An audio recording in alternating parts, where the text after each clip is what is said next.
민주당이 윤석열 정부 들어 탄핵 소추안을 낸 대상이 모두 18명, 역대 최다입니다. 반면 대통령이 야당 주도 법안에 거부권을 쓴 건 25차례, 역시 역대 최다입니다. 이렇게 대통령은 거부권으로, 야당은 탄핵 추진으로 맞서는 대결 정치가 도돌이표처럼 반복되고 있습니다. 하혜빈 기자입니다.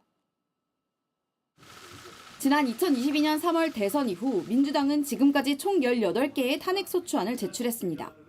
다음 달 민주당이 최재해 감사원장과 검사 3명에 대한 탄핵안을 내면 윤석열 정권에서 발의된 탄핵 소추안은 22개로 늘어납니다.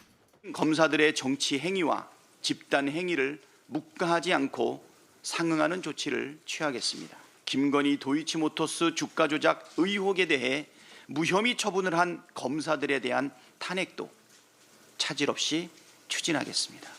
그간 민주당은 이상민 행정안전부 장관을 시작으로 검사와 방통위원장까지 직을 가리지 않고 탄핵 추진을 반복했습니다. 탄핵안을 정부에 대한 공세 카드로 활용하면서 횟수는 계속 늘어난 겁니다. 국민의힘은 제2요구안, 즉 거부권으로 맞서왔습니다. 여당 원내 지도부는 어제 본회의를 통과한 일부 법안에 대해서도 대통령 거부권을 건의했습니다. 여당과 합의 없이 야당 단독으로 통과시킨 법안이라는 겁니다. 국회법 개정안은 국가예산 발목 잡기 법입니다.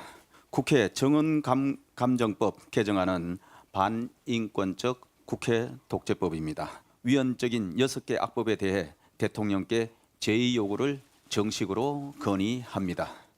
윤 대통령은 취임 이후 지금까지 김여사 특검법을 포함해 거부권을 총 25차례 행사했습니다. 민주화 이후 역대 대통령들이 사용한 거부권을 다 합친 것보다도 많습니다. 특수 상황에서의 방어권이나 다름없는 탄핵 소추안과 거부권이 도돌이표처럼 반복되면서 정작 민생은 뒷전이라는 비판을 피하기 어렵게 됐습니다. JTBC 하혜빈입니다.